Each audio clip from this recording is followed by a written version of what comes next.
Okay, so last podcast we talked about what did we talk about? Classifications, right? Uh-huh. And Okay. so another form of classifications that we can discuss about is gender roles. Uh-huh. Okay, so gender is our third classification. Uh, What about it exactly? how do you how do you think that they have really changed in the recent few years? Oh, we're talking about evolution already. Okay. I guess to start things off, we can consider, well, not consider, well, at least raise the traditional stereotypes. Of gender roles. Yeah, so there's the very obvious uh, males as the breadwinners and females as the compliant uh, Housewife. housewife and homemaker. Mm-hmm. Yeah, but obviously those those roles are quite outdated. It's the type of stuff that you will read about in history textbooks. Mm-hmm. I would say for the present, there are still some elements of these stereotypes, Yeah. but I don't think that it's very prevalent. Haha. But what do you think? What do you observe in modern life? Mm, honestly, I'm also not very sure about. Yeah, I'm not really very sure about like because okay, at least from what I've heard, most of this discrimination is the most evident um in in certain industries such as the STEM industries, which is the the STEM industries. STEM So industries are what again? Science, tech. science, technology, I think engineering and mathematics, something like that. Sounds complicated enough for me. Yeah, should be Uh, done. Let's go with that. yeah, yeah, yeah. So basically, I've heard more about how certain people, certain employees there were discriminating apparently. Yeah, so yeah, Discriminating who exactly? discriminating people of a certain gender there, Okay, which gender? and the female gender. Okay. Oh, do you have any examples? I mean, I do have an example, but then I felt that maybe it wasn't that just like I've watched a video regarding people arguing about this topic, but then I guess since it wasn't any like since it wasn't really a formal official debate or a formal a formal sort of discussion. So I would say that perhaps some of the points that are raised there were a bit too were a bit too generalized. Okay, well But then let's hear the points and let us criticize the overgeneralization for ourselves. uh, one of the points brought up was by a female CEO of a STEM company, and then basically what she commented was that she observed that men were more hardworking than women. As she the example that she gave, okay, not really, the example that she gave was that she was more likely to see men working overtime, working extra hours, uh, as compared to women. Yeah, and so that was one of the points that she brought up, that maybe it's not that these industry leaders are discriminating against women, but it is that women themselves do not have that or more or, okay, maybe not women do not have, or more like men have traits that gives them a certain edge over women, Men have what traits like exactly? hardworking supposedly. So, okay, let me just get this clear. Female CEOs said that men are more hardworking than women. Yeah. Why? Like, Oh, what drove her to say such a thing? because in the whole discussion, the discussion was led by a panelist of three women, and then basically their whole argument was just condemning the STEM company heads for not employing women, and so I think this CEO got kind of tired of their generalizations too. That's why she brought up this point. But does she have any evidence to prove that men are more hardworking than women? I mean, I guess her evidence is just I don't know how her experience, cause Yeah, it's see, just yeah, experience. I think I understand your hesitation to bring this up because it just sounds like a really poor case study. Yeah, It's I so feel that vague, honestly, it's yeah, so both. general, there are too many variables Yeah, involved.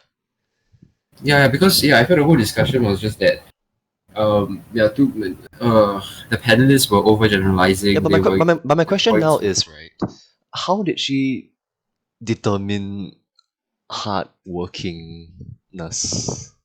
That's not even a word. See, that's the fact that I can't even find like the proper word for it just shows how difficult it is to quantify hard work. I guess you just define it through seeing spend the um who spend the most amount of time working, but then that's it. It doesn't really equal productivity, so Okay, I'm also not sure. productivity is a separate thing altogether, but regarding uh time spent working. So if person A works X hours and person B works X plus 2 hours, person B is more hardworking. Yeah, that's why her evidence is not very. I mean, to a certain extent, it does make sense, but I think she should also consider why men generally can put in the X plus additional hours as compared to women. And why exactly can men put in more I'm hours? just guessing, right? The whatever company she's working at is is one of those companies that has a fixed working hour, like fixed working hours. So Uh-huh. let's say like they have to work for X hours a day, and Uh-huh. yeah, and then they pay their employees by hourly wages.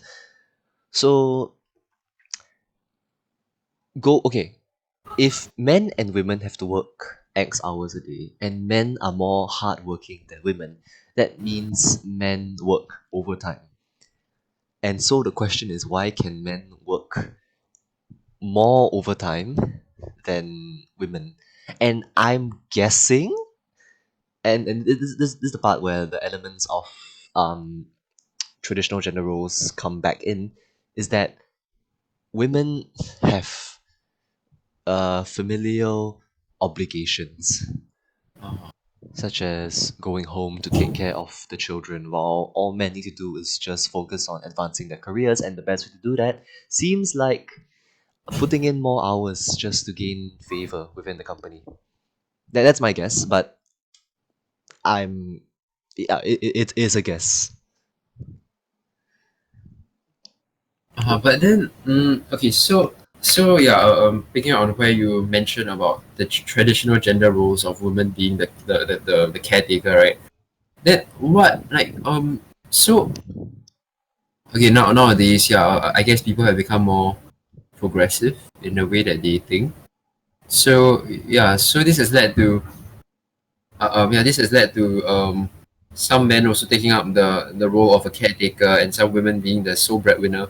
So how do you feel about, or more like, are you um basically what are your views on this? My views on house husbands. Or like views on Okay, uh, the gender roles, like swapping and also merging, kind of, yeah. okay, not gonna lie. House husband. Okay, a few years ago, when I first heard of house husband, it did come off as weird. Uh, Okay, but I think that I don't have any strong opinions about it. It's just okay if that's the way that it works for that family, then so be it. And I'm currently on the Wikipedia page for um stay at home dad. Uh-huh. Right. And okay, quote. Though the role is subject to many stereotypes and men may have difficulties accessing parenting benefits community services targeted at mothers, it became more socially acceptable by the 2000s. Mm-hmm. Then blah blah blah blah. However, due to traditional family structures and stereotypic expectations, the stay-at-home father figure remains culturally unacceptable in countries in South Asia such as India. Um, I'm just going to generalize Asia to include just like the whole of Asia. Mm-hmm. I I suppose this is why it comes off as weird to me a few years ago. Yeah, this is really long ago. And to be fair, house husband doesn't isn't as easy to say as housewife. Mm, yeah. Okay, but that saying aside, I think it's fine. Really, it's fine. Nothing much to comment about. Oh, actually, right. Wait, now that I think about it, um, I guess recently one very interesting case. Okay, maybe it's not that much about gender roles, but it's more of the allocation of gender to children.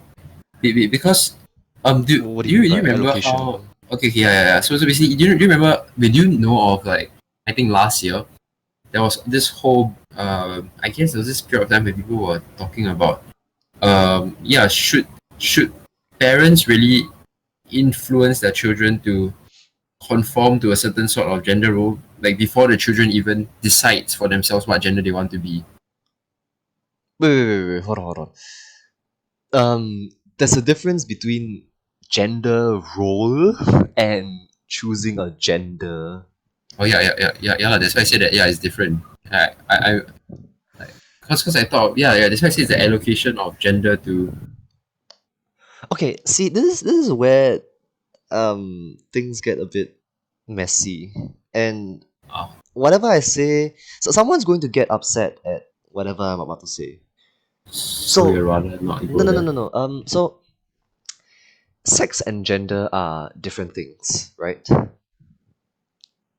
Sex is oh sex is decided by your anatomy, Uh, whereas gender, according to some people, is a social construct. Okay, uh-huh. my opinion is that your sex is your gender. If you are male, on your birth certificate you are a male, but that Uh-huh. doesn't mean that you have to behave in you have to behave like A uh, male a, based on a societal standards. that, or in more extreme cases a traditional male. So Uh-huh. I but then, like, okay, but by this logic, we might as well just abolish Gender. gender, right, and just refer Yeah. to everybody by sex. But I don't know. I'm not. I don't have the power to decide how language works. So yeah, let's just roll. Oh, okay, maybe not let's just roll, but I would roll with the fact that your sex equals to your gender, but it does not decide your behavior. Uh-huh. I think that's the best way to put it. Okay, yeah. And regarding the whole um parents deciding what gender to assign their children to, what do you mean by this? Because like I don't think parents can decide the sex of the Okay, yeah, child. I don't know. What I meant was that there was this case in which this mother was Mhm. bringing up the son as a daughter. Yeah. Ah, So so I suddenly thought of that, and then yeah, and then I remember how there was some, yeah, that there was a lot of yeah, many people were opposed to it, okay, but so then so yeah, the son is what am I saying? I was about to say the son is a male, right? I was like, wait, no, that's what son means. But okay, so the offspring is a male. Is biologically male Okay, and the mother is raising biologically male offspring in as as a a socially as a daughter. constructed female role. Uh, what are some characteristics or aspects Ba- of this child's upbringing? Basically, it's just things that are, yeah, I guess it's just uh okay, some, for example, some stereotypical daughter things are perhaps maybe the choice of clothing. So instead, yeah, the choice of clothing, so maybe putting him inside more dresses, more and blouses, and also making him play with perhaps dolls, those very traditional, traditionally female, yeah, female toys. Okay, if you want my initial reaction, it would be one of shock. But I think the question now is, do we blame the mother for doing this?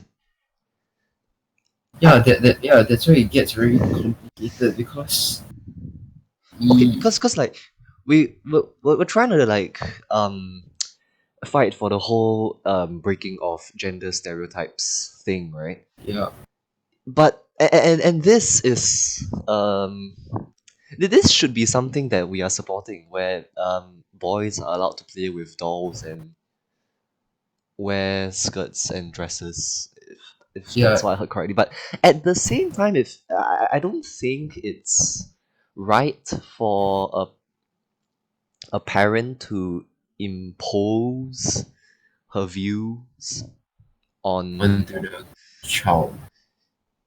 Yeah, a part of me is tempted to just call this a gray area and leave it as is, but it doesn't feel like a satisfying conclusion yet. What do you think? I mean, because I remember one of the main problems was about how yeah, what parents should do is that when their child has reached a certain level of maturity and decides, for example, okay, although I'm biologically male, but I would like to act as something that is typically associated to a female, then yeah, then basically parents should support their child's decision then. But then the problem in this case was that the mother wanted to make the son into the mother was, yeah, bringing up the son as a daughter, and so people were kind of disapproving of it because of how the son obviously didn't make the choice, right? So yeah, the son obviously didn't make the choice, but then the mother brought him out as a girl, so Okay, yeah, well, in this people case, right, also, I guess my opinion is that the mother is in the wrong, but uh-huh, not because she is okay, because she is forcing the boy to behave like the traditional girl.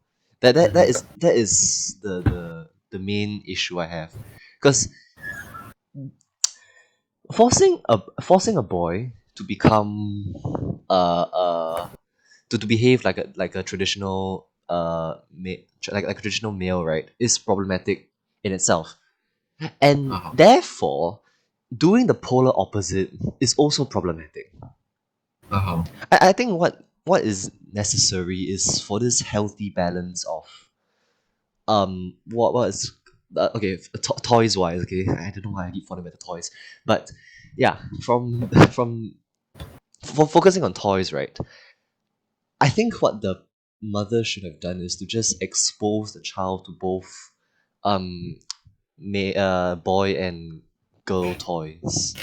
mhm, This reminds me of this one article that I read, that okay, I think it was like a social experiment.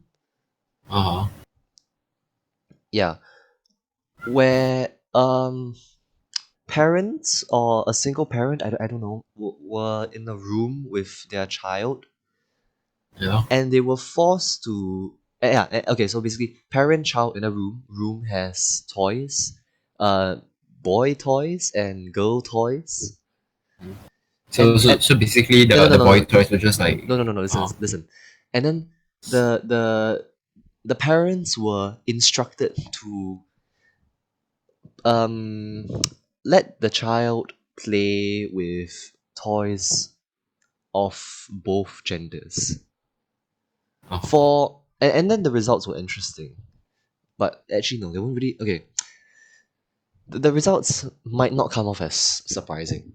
For the boys, right, the parents uh made well at least the parents picked out the toys that were traditionally targeted at boys.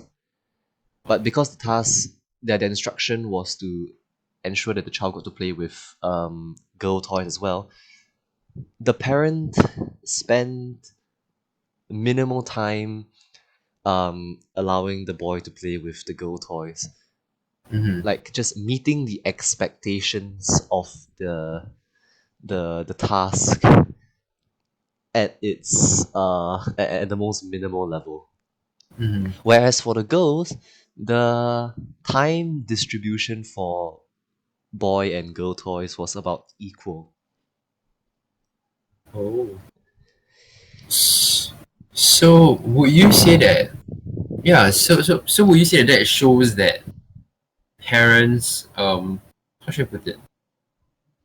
They are more fearful of their sons acting more feminine and their daughters, yeah. Are they more worried? Yeah, they're more Yeah, worried about their sons feminine, right? I think this sort of fear does exist. Okay, just think like modern society. Okay, it is much easier for a female to behave in a traditionally male way than it is for the opposite.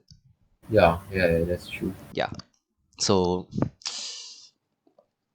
that's something that I think actually no.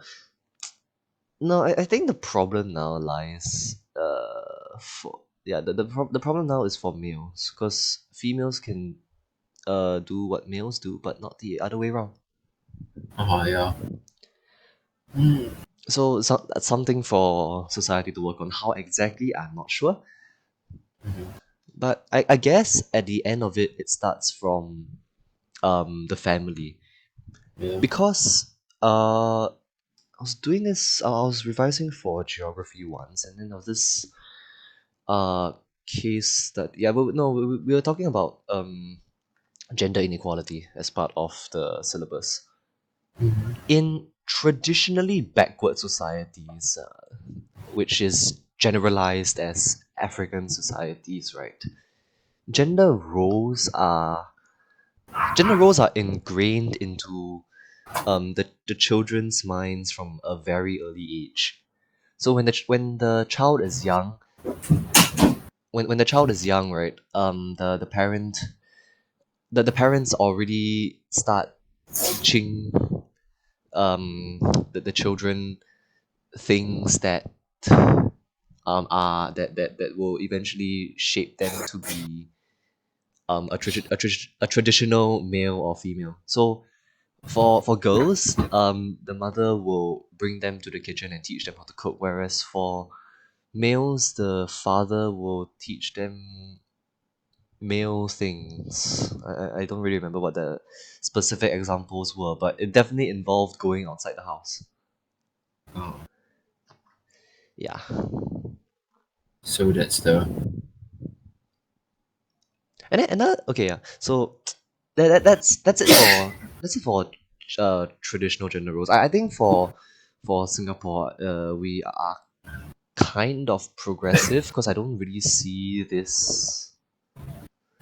Well, at least I it's think I more don't. progressive. I think I don't really see gender roles being that big of an issue as compared Yeah. to other parts of the world, but still definitely issues. Mm-hmm. And okay, something that I thought about as well. You know how you talked about STEM subjects, right? Yeah. Aren't those subjects traditionally male subjects? Yeah. Because I'm pretty sure you've heard of this, that males are maths and science oriented, while females are humanities and social science oriented. Mm. And I think it is okay.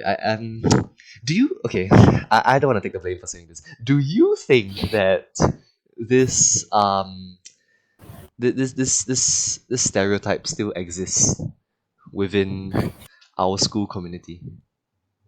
I mean, yeah, for sure. If you look at the gender ratio in the literature and history classes as compared to the science classes, it's definitely higher.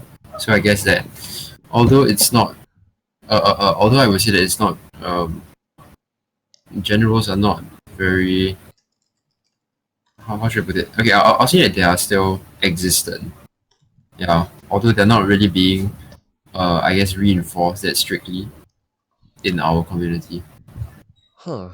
Okay. The interesting point that you brought up was the idea of reinforcement. Huh. Hmm. Maybe maybe it's just a coincidence that this subject allocation for genders, yeah, this phenomenon just so happens to exist and isn't really society uh forcing the two genders to select these subjects. But okay, interesting. Anything else about gender roles and behaviors that we should talk about? Not really. We should move on to the next. Okay. Next thing that next thing that I wanted to talk about is, why do you think it's so difficult to break traditional gender roles and perceptions? I would say it's difficult mainly because of the older generation's more conservative way of thinking. Okay, yeah, definitely. But even within our okay, this is going to make me sound bad, but even within our school community, there are some people who unintentionally advocate for the conservation of such perceptions. Uh-huh. And this is best seen through their Comments, not comments. They will never say this online, but their actions. for example. For example,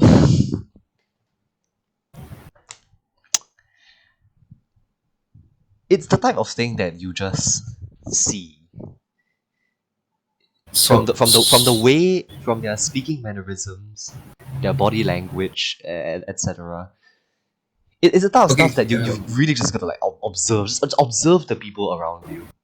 okay. So is it maybe something like along the lines of someone having a passing comment that, oh, I'll give you more time because girls takes more time to understand and digest the content. Do you mean something like that? I think that's just okay. Okay, that's borderline sexism. Okay, and that quote is that quote reminds me of this story I heard from someone in another school. So physics teacher from another school.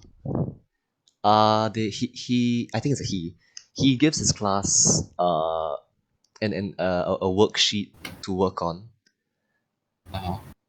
and then he will go up to the girls and say something along the lines of whatever you said. So something like, it's okay if you take more time, something.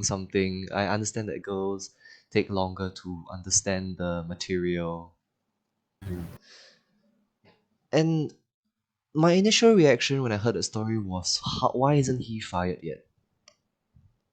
But Uh-huh. okay, that's and that's still an issue of like the the previous generation influencing the behaviors of the current generation. And I'm quite Yeah. sure that your reaction is the same as mine, right? Mm, Something on lines of disbelief. yeah, I mean, although I would be shocked, but I wouldn't be surprised that Okay, I wouldn't be surprised that makes that comment Yeah, because cause of like the perceptions of yeah, what the two genders are inclined to yeah, excel in. So, uh, if anything, this is evidence that what a time to get rid of old thinking. Yeah, but going back to the our generation continuing to advocate for the gender roles to still remain, right?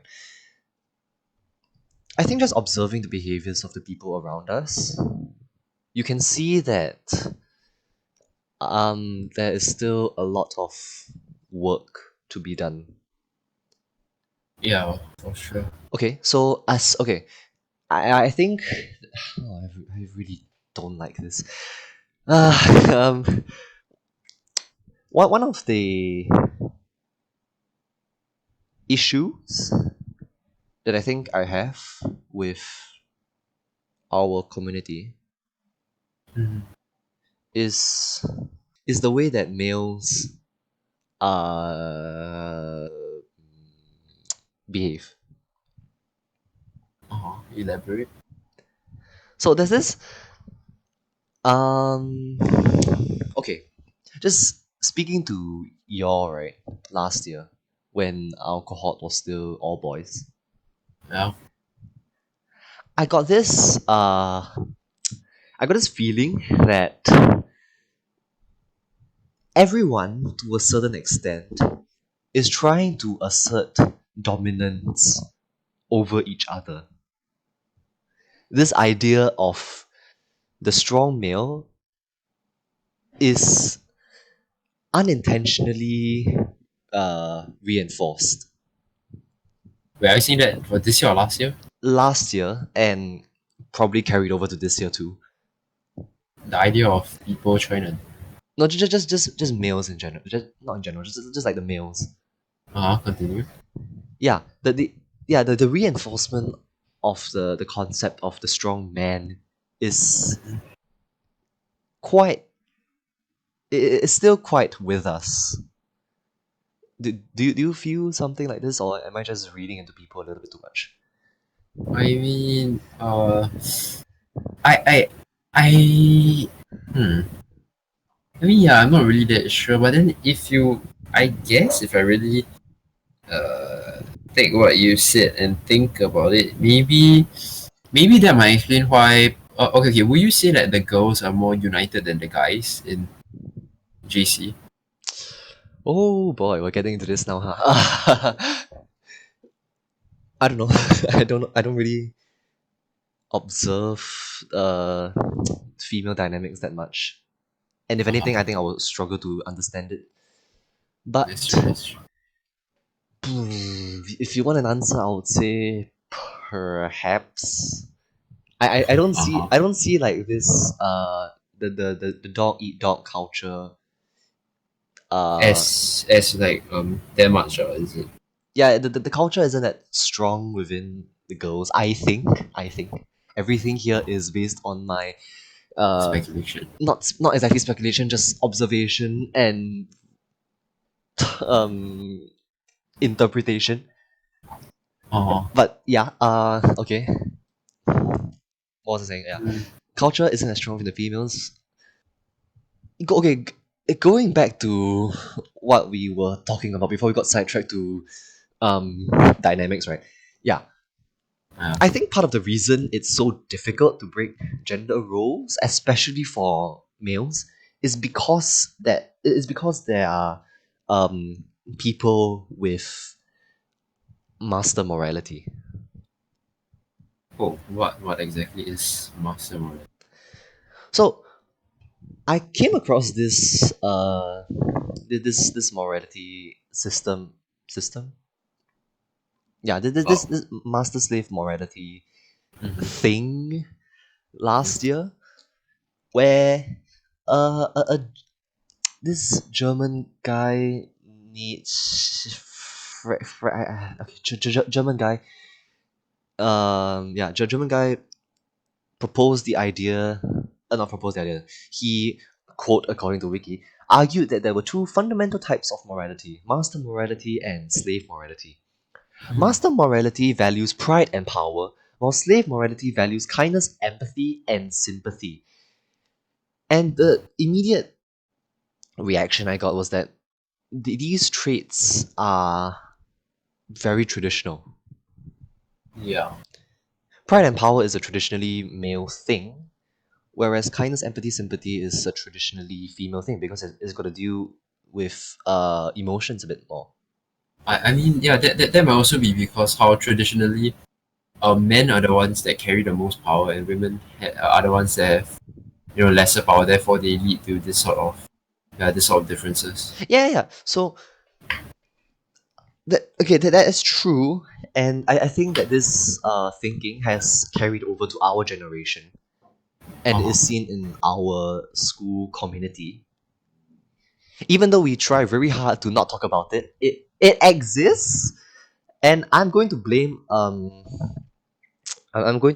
our inability to break stereotypes and traditional gender behavioral roles to this morality, where the people who are okay, I'm not okay. There's nothing wrong with being a strong-willed. Individual. Yeah, there's nothing wrong with that, but it becomes a problem when these strong-willed males, especially, Mhm. influence decide what is socially acceptable for like The others. for others. Yeah, Uh-huh. and it is difficult to undo this because they are the ones. Because That have the power. yeah, the whole identity revolves around Mhm. pride and power, Mhm. which which just makes it very difficult to go against whatever they say. Uh-huh. Mm, I but don't see any clear solution for us to break to go against the boundaries that these strong-willed individuals have set out for us, apart from just advocacy and discussion, really. yeah, so I guess maybe yeah, both of these views are definitely unique, and so I think that okay, I would say that by people that have either one of these moralities should actually try accepting some of the other morality as they can learn a bit, yeah, as they can learn more from it. Yeah. Yeah. I totally agree. uh, But it's much easier for people with slave morality, such as yeah. myself, that's why I'm talking about this, to be able to understand how master morality has developed. Oh, but it's hard for Yeah, people with master morality to.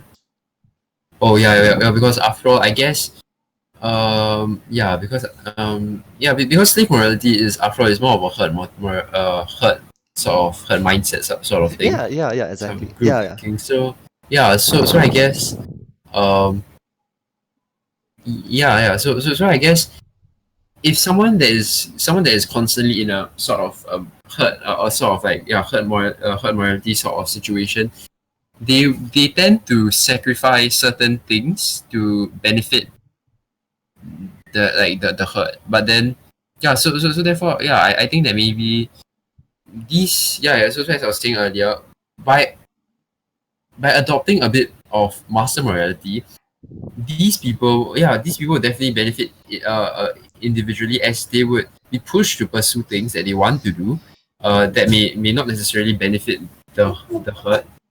If I may interrupt, right? I was scrolling through the Wikipedia entry. I keep using Wikipedia. Wikipedia is good enough for conversation. Yeah, so I was scrolling through Wikipedia entry, right? German guy, quote, asserted that for the individual, master morality was preferable to slave morality. This line caught my attention because it's basically whatever you are talking about. Where on an individual level, we do need some sources of individual strength to go out there and Do what you want. mm, yeah, Yeah, because after all, after all, by doing that is where, I guess it's only through doing that that you can really satisfy yourself to the Yeah, max. because slave And slave morality also, slave morality is centered around I at least well the way I interpret it right is that slave morality kind of blames master morality for the oppression suppression of the slaves' values.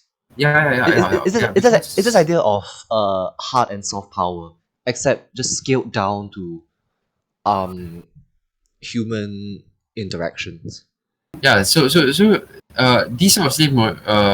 the system that this German guy gave was that he described he gave a situation in which it's an ancient society with two classes, the master and the slaves. Mm. And so the masters originally deemed themselves as the good ones, as the noble ones, and the slaves as like maybe the worthless and the bad ones. And Yeah. so and so the slaves can't really do anything because because they're oppressed. And however, eventually they revolt, but not a physical revolt because they do not have the funds, they do not have the manpower. Okay, maybe not, they do not have the manpower, but they do not have the resources to really revolt, have a physical revolt. So they have this sort of uh m- they have this sort of internal revolt in which they begin to praise the poor. They begin to instead of constantly looking at those that remain poor as a lower sort of being, they instead praise them and praise them for being able to tolerate their suffering, being able to carry on with their life, continue working hard despite all of the pain, and Yeah, despite all the pain. I'm reading So the wiki entry now. Slave yeah, morality does not aim at exerting one's will by strength, but by careful subversion. It does not seek to transcend the masters, but to make them slaves as well. So basically, to l- bring them down from whatever. what like I don't think whatever pedestals, but level they kind of yeah, put themselves level. at. Yeah. I think level is the better word. Mm-hmm. So Yeah. Well, as slaves ourselves, I think this. I think the people that come out and speak about these issues are slaves, and we do need, no, according to this morality system, but we do need more slaves to come out and attempt to reverse the trends set by the previous generations. yeah. It's going I think on within our school community it's just going to be borderline impossible. It's so ingrained already. So you mean the wait? Do you mind being more specific? What exactly is so ingrained? Not you know how we talked about how a traditional male is supposed to behave and how a traditional female is supposed to behave. Yeah, Oh, I you mean the yeah though this thinking is very ingrained into our school culture already. Whether intentionally or not, I'm not sure, but all we can do now as slaves is to speak out and hope that there are people who think the same and but start an internal revolution like what the but slaves did. yeah. But I would also say it's not only that definitely this is not limited to generals. I would also say that maybe another interesting point that was mentioned was the fact that people that have master morality are easy they achieve self actualization more easily. So What do you mean by yeah, self actualization? okay, so right, there's this thing called Maslow's hierarchy of needs. Oh, And then that at the thing. very and then at the very top of the pyramid, okay, so basically the lowest needs are things such as um Yeah. basic needs, security, love, blah blah blah. And then the highest is self-actualization, in which it is the state in which one is able to maximize their potential.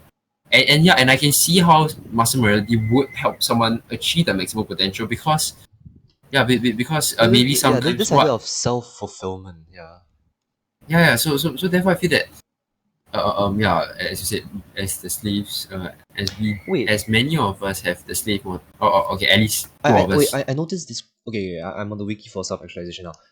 This line just ties in perfectly to whatever you're saying. The self-actualization is growth motivated rather than deficiency motivated. Slave morality is deficiency motivated, Uh-huh. don't you think? Because it's going back to the slave morality wiki, it is characterized by pessimism and cynicism. Yeah, So, I just thought it was interesting oh, to mention. yeah, it is quite interesting. Yeah, so therefore, yeah, we should. So I guess yeah, more of us should perhaps try adopting some aspects of master morality. After all, after all, having Yeah, a completely complete master morality mindset is also has its cons. So it's I pretty guess toxic. just Yeah, but so I guess just take some, adopt some of it, but at the same time leave some yeah, leave some. we do need some we do need some strength in order to advocate and fight for change Uh-huh. and make the masters slaves. So we've identified the problem. Solution is kind of weak, but I think that's that's one of the key elements of um key elements of what do you call it? This fight for change. Basically Going again, going again. understanding Yeah, yeah. the thing It's itself. characterized by not really characterized, but I think one of the key elements is weakness. Mhm. Yeah. Okay. Speaking of weakness, right? I just remembered this conversation I had with someone last year. Going back to emotions. Being I think many people have heard something along the lines of this. Being able to show your emotions is uh is a source or is a strength rather than a weakness. It's a strength more than a weakness. Yeah, and Oh remember, yeah. I think two podcasts ago or one podcast ago, I talked about how one of my New Year's resolutions last year was to become a robot so as to discard emotion. Uh-huh. And I thought that I was really wise because yeah, for being able to for being able to see that emotions are what is holding us back. Mm-hmm. Yeah, but then after what happened last year, and standing from the point of view of present me, right? I think that the person who said that statement to me is arguably wiser than 16-year-old robotic me was. Mm-hmm. And yeah, just regarding the issue of fighting for change, I think there is some elements of wisdom when you are able to recognize the societal issues and attempt to address those issues. Mm-hmm. And since we're going into wisdom, right? One of the questions that well, the main question that I want to center our discussion around is, to what extent is a person wiser as they are older? Do you want to go first? Um, sure. I To what extent is a person wiser? I mean, all that I can say for that is that as you grow older, you experience more things. Mm-hmm. So true. Then then I guess through those experiences, you will become wiser because you would you understand more things thanks to those experiences. Uh, Yeah, I guess like personally too, 16-year-old me is wiser than 14-year-old me, and 17-year-old me is wiser than 16-year-old me, and really just cannot tolerate 14-year-old me. mhm, And I'll think of like 5 years into the future me looking back at this podcast and wanting to travel back in time just to murder present me. mhm, So yeah, I guess it is easy to argue that wisdom comes with age. mhm. But is this necessarily true? Mm, is it I can think necessary? of okay, I can't really think of specific instances where okay, actually I can. But you know how general elections have just concluded, right? Uh-huh. I don't want to I don't want to discriminate people based on age or anything. Uh-huh. But uh Workers' Party candidate He Ting Ru, there's this statement I heard from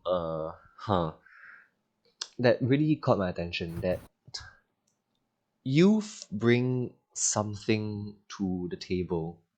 And this something okay, kind of paraphrase lah. And this something is a fresh perspective. Mhm. And I think this perfectly challenges the idea that wisdom comes with age. Mhm.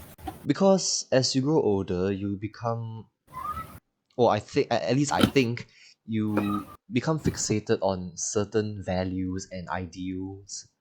Yep. Not ideals, values and ideas that you have carried with you throughout your entire life, Mhm. and that you don't, and there are things that you aren't really aware of and receptive to.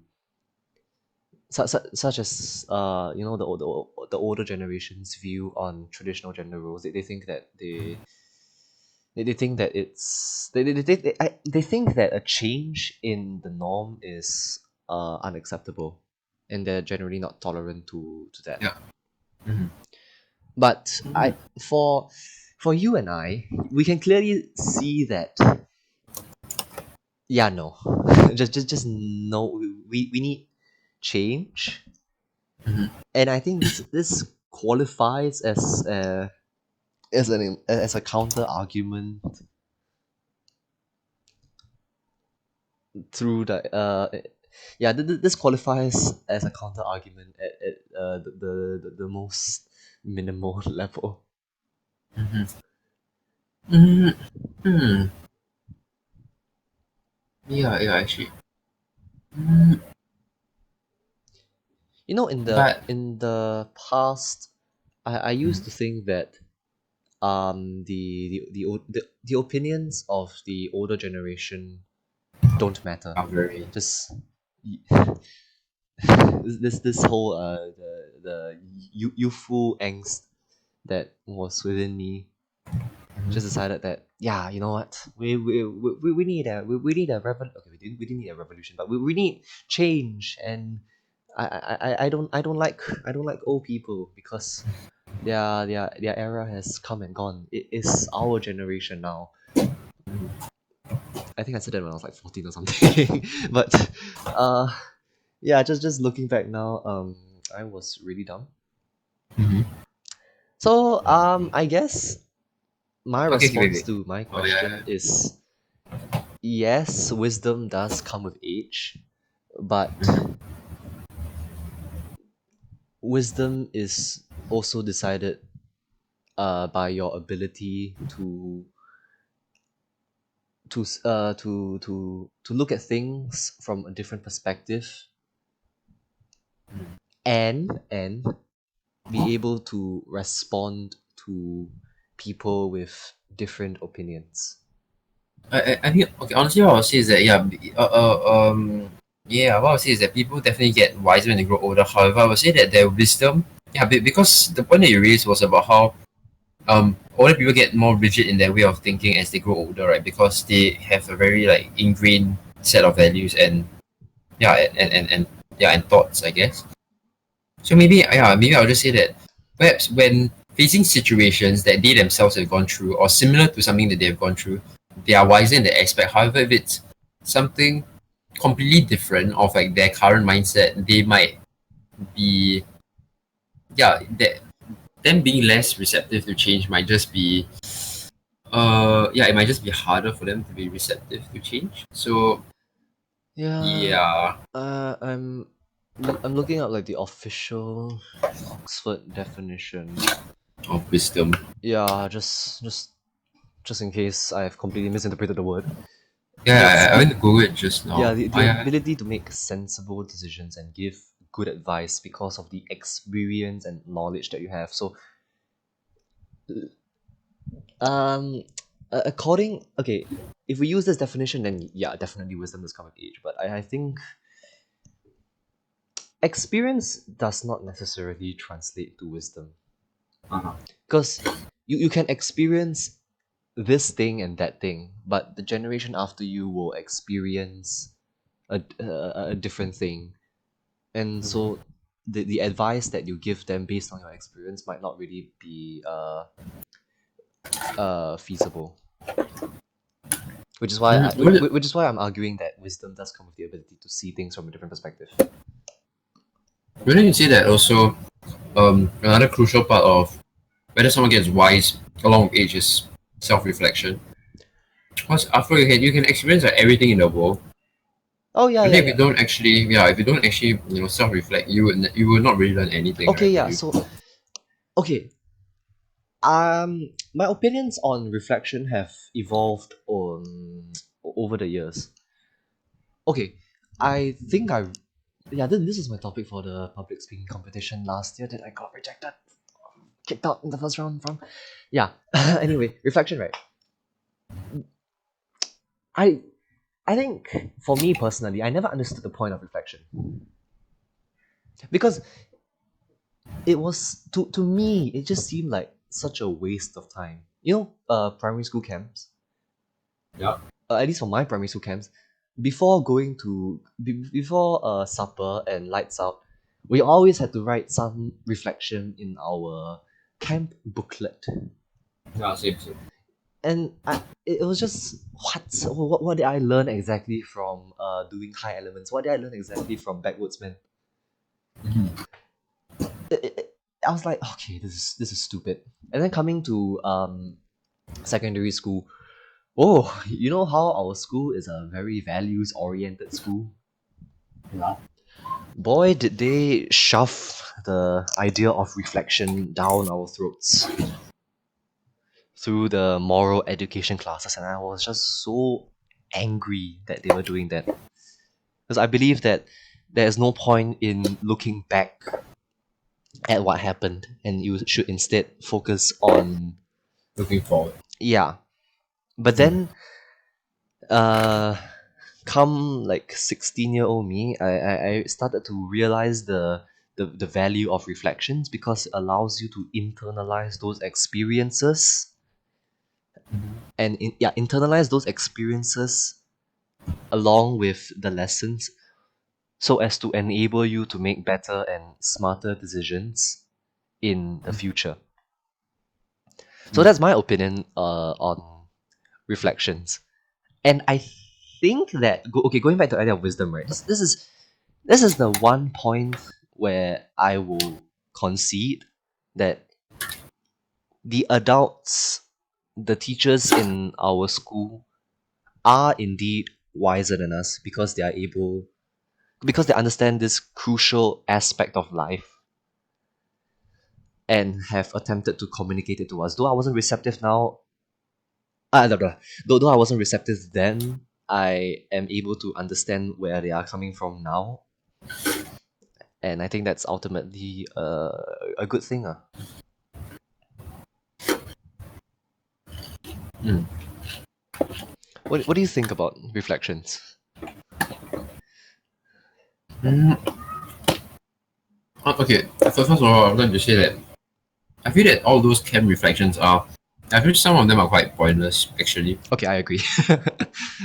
Yeah. Yeah, because after all, when you have to, I don't know, I just feel sometimes when you, yeah, I guess sitting down and thinking about what you have learned is definitely a good thing, but then having to write it out and let your teachers read through it is kind of, I don't know, I feel it's a bit forced. Yeah, yeah, okay. I agree with your point that forced reflections are terrible. Mhm. But other than that, What do you think? yeah, Okay, regarding, okay. Before you say right, I just have to ask this question. What do you think of this? What are your opinions towards forcing youths to do something? forcing in the you case to, of reflections, we were forced to write many reflections. We were forced to reflect many times and share our reflections during the moral education classes. Mhm. What are your opinions of that?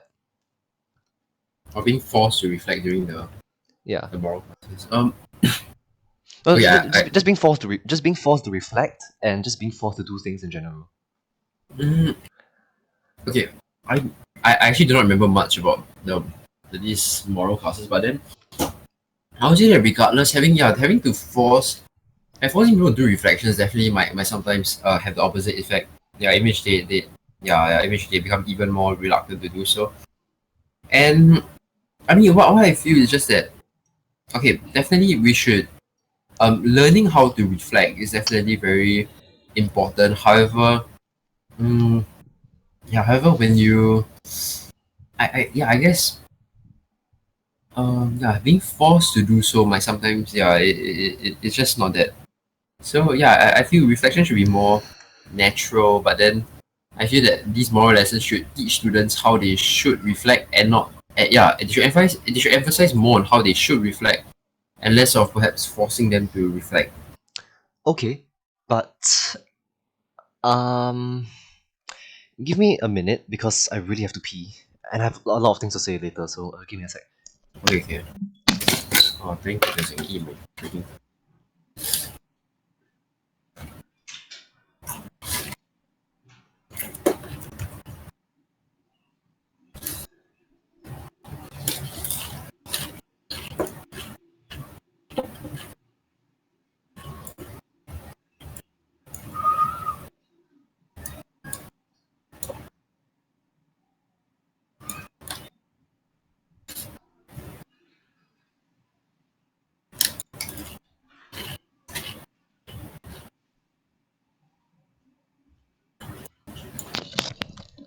Okay, I'm back. Let's pause for 2 seconds. Wait, wait, wait. Let me. Oh, wait. Go ahead. You ready? Let me eat. Let me eat, man.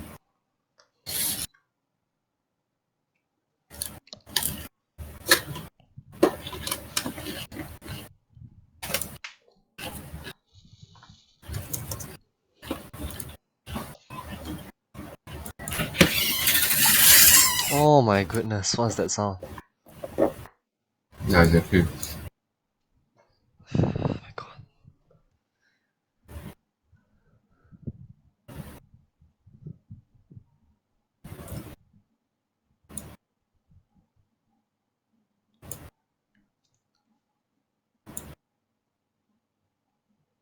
Are you done?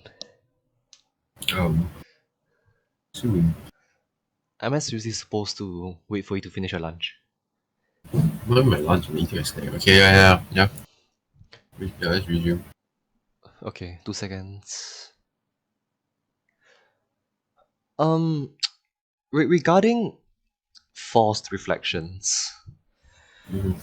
I, while I understand the value of reflections now, I don't think that forcing uh forcing us to reflect back then was any useful because because personally I only realized the value after going through some yeah just some personal issues Uh-huh. like there wasn't this one that it didn't I don't want to I don't credit the school for teaching me the value of reflections because I Because. feel that I've learned the lesson by myself. Mhm. So, but am I grateful to the school for forcing me to reflect? No. I think to summarize, my opinion is I understand. Full stop. I mean, reflections are a key element of the IB as well. So I guess I learned how to reflect and write proper reflections so as to satisfy the people who are going to read my reflections. Uh-huh. I understand the value of reflections, but I just don't think that it should be forced. But then Mhm. let's move away from just reflections, right? Just this whole idea of rules and regulations. You know, in secondary one, Yeah. the mobile phone rule. Mhm. Now that I'm out of the secondary school program, I think that it is a good rule, just explained very terribly. Mm. Okay, let me ask you, why do you think they made us keep our phones in our lockers during To curriculum ensure time? that we do not use them during lesson, Okay, and why is that bad? because secondary school students tend to be less mature, No, no, no, no. and then As, they as, no, as in, as yeah in, as in, why do you think that using phones during lesson is bad? yeah. It's because secondary school students, I feel that they're not really able to self-regulate themselves that Uh huh. well, because they are not that, yeah, I guess it kind of lack. I guess it can be argued that they lack maturity in weighing between playing their phones and studying for their exams. Like Yeah. they So do not know yeah, the this idea of importance of. distractions Mhm. and not being able to exercise self control. Yeah. Okay, so I totally understand the whole distractions thing, because right now my workstation is I have my desktop in front of me, I have my phone within arm's reach, Mhm. and more often than not I find myself instinctively grabbing my phone to browse Reddit when I should be working on an essay. Mhm. So I understand that rule, but my only issue with it is how terribly explained it was, and uh how it was enforced. It was enforced with the threat of confiscation and punishment. Mhm. And I don't really recall the rationale behind that. And at that time, right? Because you know the whole the young angst thing. Mhm. I thought that, okay, this is my problem. Schools, right, are quite hypocritical. Mhm. At 13, they expect us to behave like young adults. I'm pretty sure that was mentioned a few times at least. Yep. So I thought, with that expectation, right, they should allow us to keep our phones because adults are able to regulate their mobile phone usage. But they Mhm. decided, no, we're going to write that into the school handbook as a rule. No handphones from class time to end of End of class school. time. Yeah, Yeah. which did I was angered by two things. The fact that I couldn't use my phone, and the second thing was it was just the hypocrisy. Maybe not hypocrisy. Maybe the double speak. I think double speak is a better word. Yeah, double speak. It took me the whole of secondary school education to realize the reason that such a rule exists. Oh. I mean, as JC students now, they have relaxed that rule because they have no clear way of enforcing it, and I think it has come to a point where we're all disciplined enough to pay attention in class during class. Yeah. Yeah, Mhm. and I I think the question now is, like, what are your opinions towards certain boundaries that school has set up? Sad. Yeah, set for us. Um. First example being forced reflection. Second example being the For handphone rule. handphone. Okay, honestly, for the handphone rule, I actually feel it's yeah. I honestly feel that it should be it should remain there because because yeah, because after all, when you're young, you do get very easily distracted. Well, my opinion on boundaries that school has set out is, Okay. Two requirements.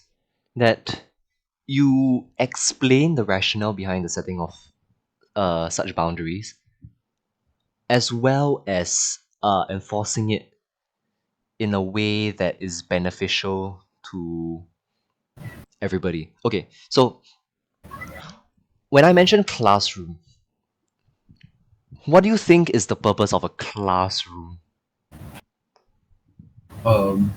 I would just see the purpose of a classroom just for it's just a certain place for people to gather to learn. Yeah, to learn, right? That's the key word, to learn. When I mention canteen, what comes to your mind? Um, Noise, food. Noise, food, a place for consumption of meals, right? Mm. Yeah. So another rule that I wanted to speak about was the no gaming in school rule. Yeah, but then I'm also not sure whether it's actually an official rule I because think it is an official rule because mm, DM has constantly brought that up, so seems pretty legit.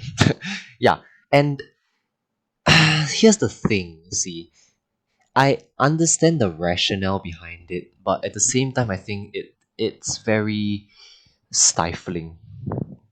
oh, Because when you think of okay, you know how I got you to list places and their functions.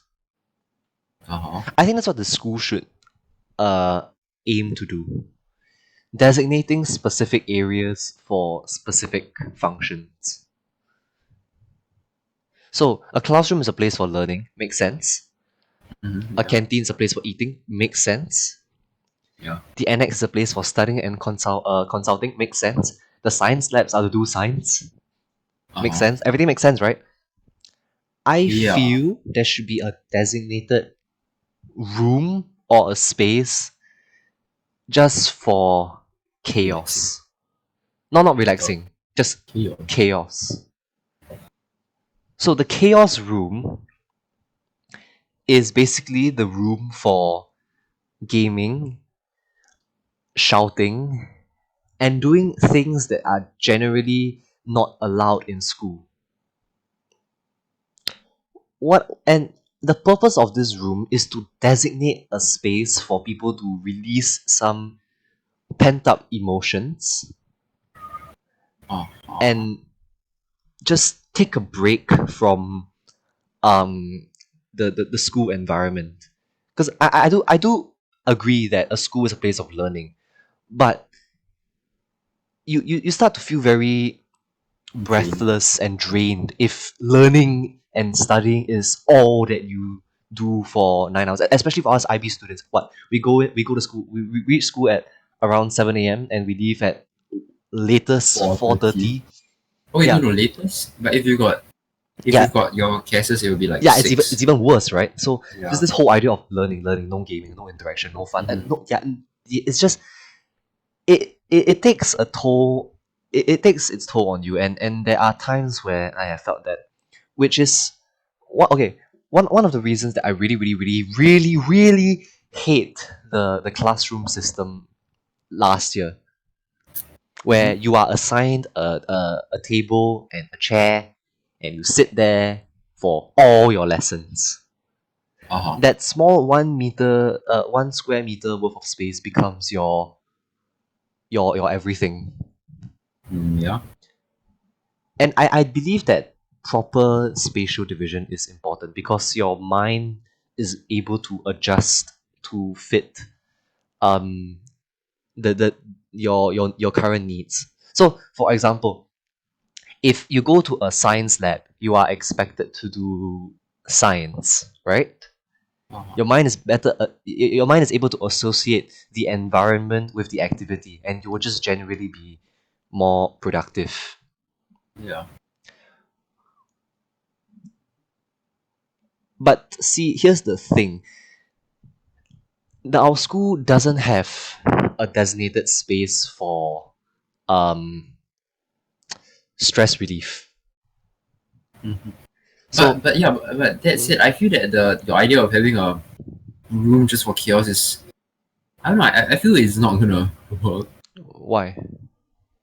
I just feel it's very okay. If you just have like a singular room and ask people to just go in there and vent everything, um, actually wait, don't we really have? Oh, by vent everything, do you mean they pretty much just, I don't know, start shouting, or they just what exactly do they do there? Um, Like how do they vent? uh, you know, venting. Yeah, the definition of venting is what will go on in the chaos room. I think the chaos room, but I also think that the chaos room can also include uh video gaming. Uh huh. But then yeah, the problem with that is that Or, yeah, or, or, wouldn't or just call it like a distractions room. but the thing is then wouldn't there be some people who just spend literally every single moment other than their class time at that room? Then wouldn't that also become a problem? Mm, there is that possibility, but we all have a timetable to follow, and there are times when we are forced to get out. But I think your concern is the time spent during the free periods, right? It I wait. I would say my concern is more of the fact that we already have a lot of distractions, like both present in our phones, our No, computers. exactly. Yeah. No. See, that's the thing. There is no proper space for us to use our phones and just allow our Oh. mind to wander. And allowing our mind to wander, I feel personally, it's an essential part of living. And because there's no Oh. dedicated room to do that, we are forced to do that in our supposed study areas. Like the benches in the foyer, the Oh. benches in the canteen, the library. Uh-huh. Yeah, Oh yeah, yeah. and it Okay, I just get what you're saying. it compromises the sanctity of those places and their and the purpose of those places. Well, we do know the purpose of those places, but it's just that our mind can't associate that place with its intended function. Mm-hmm. Oh yeah. That makes sense. So with a dedicated chaos room, if I feel that I need to take a mental break, I won't just stone at my seat. I will go to a dedicated space, take my mental break there, and return to my study space with a clear mind ready to study. Yeah, but then my other question is that um, what if this chaos room is very crowded, and then it might be even worse than you having a mental break in some other sports. Like for example, if maybe video gaming was introduced to um that mental room, right? Mm, Or mental rest room, mm. then if it just gets very crowded during free periods and everything because everyone just crowds there to play the games, and then people that actually want to have a mental break just cannot go there because it's too noisy. Okay, Yeah, then it's too noisy. okay. In that case, then we have multiple chaos rooms. A chaos room is just the big umbrella term for doing things that the school doesn't allow. Okay, spare for physical violence. Physical violence is deadly. So Uh, yeah, just if you want a quiet room, yeah, this let's just create a quiet room. oh, so And basically, regarding the issue of overcrowding, I think you should have a time limit, uh huh. Okay, like that's a really interesting. short time limit, like 5 minutes, 10 minutes. Like Hmm. you don't need to there is no reason for you to video game for an hour and call it a break when you are in school. Hmm. But then, once again, the thing about about regulating that would also be a pain though. Well, yeah, regulation is something that the school council has to work out. I think I don't really know how that works because Mhm. assigning teachers on duty it feels unfair to them. Yeah. And then sometimes having the teacher punish the students might actually it might just make the students motivate, so. Yeah, and yeah, I think we just need a room where regulations can be relaxed because regulations are sometimes quite stifling. Suffocating. Yeah, suffocating. Yeah. I understand why they exist. It's just that I don't like it Uh-huh. all the time. Mm, yeah. So Um that's it for regulations at a very textbook level. Do you have anything else to add before we move on? No, I don't really think. Yeah, I don't Okay. have that. We can. Yeah. Then the final type of boundary that I want to talk about is thought boundary. So, in the first episode, we talked about the IB philosophy, right?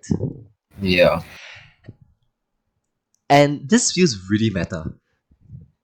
Given the release of the May 20 results, a common theme that I see in the subreddit posts is this idea that the IB has the IB wants us to think within its boundaries. Mm. Mm, And there's this one post that particularly stood out to me, and I think it summarizes critical thinking very well. Critical thinking is only allowed when you repeat the opinions of someone else. to score in the IB, you have to regurgitate whatever critical thinking you're supposed Yeah, so to have. you're only allowed to have certain opinions and certain high order opinions. Oh, Anything beyond like um these invisible barriers count mm, as you not understanding the question demands, or you just not understanding the subject material in general. yep. Oh, So there's a limit. so. So there's this boundary. There are boundaries to critical thinking, Mm-hmm. and I think worst of all, right, are the boundaries set for creative thinking, Mm, what do you mean by where that? creativity is only allowed within this within some arbitrary regulation. I can't pinpoint any specific example because I don't really create things. Oh, But there's always this there's always this idea of what you can say and what you cannot say, what you yeah. can think of. No, yeah, basically like, what opinions you are allowed to have. Mm-hmm. What do you think about that? For at least in a school context. Basically, yeah, being limited to what we are able to think. Oh, but then, okay, honestly, although we are encouraged to think a certain way, I wouldn't say that we are completely prevented from thinking a certain way, right? Wouldn't you say so? I I, mean, I mm, after all, if you're very insistent in thinking a certain way, no one can really change you, right? eh, okay. Um, let's just use DOK as an Yeah. example, right? DOK. Uh-huh. DOK is when I first heard of it, I thought it was genuinely interesting because um you're able to analyze the way knowledge is constructed. It did come across as fascinating, but over time, I spent on the IBO subreddit. Some people are dissatisfied with the way IB is trying to force this pseudo philosophy, pseudo epistemology down our throats. Because there's no such thing as an area of knowing, and there's no such thing as a way of knowing. It is just IB prescribed. Oh. Yeah, Oh. Uh-huh. and that's the main issue I have with um school, I think. The fact that what is right and wrong is I mean, predetermined. yeah, what is acceptable and not acceptable. So yeah, and yeah, basically that, because there are some people, right? Mm. I read online where their EEs got a D, but they went on to become masters in the field that their EE was grounded in. Oh. Yeah, I just really don't like the idea of being marked to a certain rubric. But yeah, but I guess this is a problem that can't really be solved, right? Can it? Because yeah, it's basically the idea of how how do we gauge whether a student is smart or not so Yeah, smart? I agree that rubrics still have a place, especially for the maths and sciences, because it is easy to, okay, it's not easy, but how are you going to grade someone's mathematical ability if you don't have like a set mark scheme? Yeah. How are you going to grade someone's knowledge in the sciences without a set answer key? There is arguably no room for interpretation of whatever we are Mhm. learning in maths and science. Yep. The whole mathematical and scientific debate is for professors and the people who have dedicated their entire life to this field. Yep. Whereas for essay based subjects, the a rubric is necessary, but the risk It's of, not everything. yeah, it's not everything, Yeah. but yeah, it is necessary, but there's this whole issue of how do you quantify good quality work? Mhm. The problem is more prevalent there. And the reason I am talking about this boundaries set to this boundaries for thinking, right, is not to challenge the systems that have already been put in place, because systems are what make society and school function. Mhm. But if the central message that I want to get across is really just be more aware of what you are going through, and just don't take everything at face value. Mhm. DOK is a great is a great aspect of IB. E is a great aspect of IB, like in terms of what they teach you, not the workload and the stress that it brings. Mhm. And the IB program itself, I think it is a great program because it gives you the opportunity to just think and construct arguments and opinions. I think all of that is great, but you've just gotta remember that at the end of the day, there are rubrics and mark schemes. Mhm. You just need to be aware that you shouldn't let the mark scheme. You should just be aware of like the irony, lah. We allow you to think, but we're gonna mark your thought based on a set rubric. Uh-huh. Just be aware of the irony and continue living your life. What do you think? I mean, um, yeah, as someone that takes more science related subjects, I do feel that, as you say before, rubrics are definitely essential because after all, how are they gonna mark my workings if they don't have a fixed set of correct ways to approach the answer? And yeah, but hmm, mm, regarding sort of boundary, I would just say that it's inevitable because Yeah, I agree. you cannot avoid having a rubrics. After all, if you don't have a rubrics, right, then it's very hard to how should I put it? It's very hard to place a score on people because after from teacher to teacher, the things their grading will vary depending on what they deem as good quality and what they deem as poor quality. You know, so I would say that uh, uh, um although the rubrics okay, I guess they are kind of contradictory, but then they're definitely needed, and and then I feel that uh other systems should also other systems should also encourage more free thinking, even if even basically I feel that other education systems perhaps should also encourage more free thinking, and then that would benefit the students in the long run.